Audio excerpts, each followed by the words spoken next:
শুভ, জি ভাই। তুমি তো আজকে এই মাসের বেতন পাবা, বেতনের সাথে ঈদ বোনাসও পাবা। ধন্যবাদ ভাই। অনেকদিন ধরে ভাবতেছিলাম একটা নতুন মোবাইল কিনবো, আজকে তাহলে নতুন মোবাইলটা কিনতে পারবো। রাকিব, কি?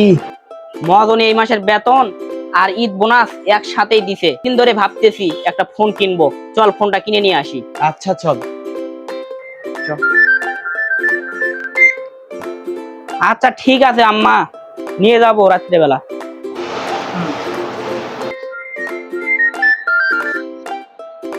হ্যালো ভাইয়া। হ্যাঁ বল। টাকা লাগবে। ও, স্কুলের টাকা লাগবে? হ্যাঁ। ও, তাহলে বিকেল বেলা আমি তোর বিকাশে টাকা লাগিয়ে দেবো, ঠিক আছে? আচ্ছা ঠিক আছে ভাইয়া। আচ্ছা।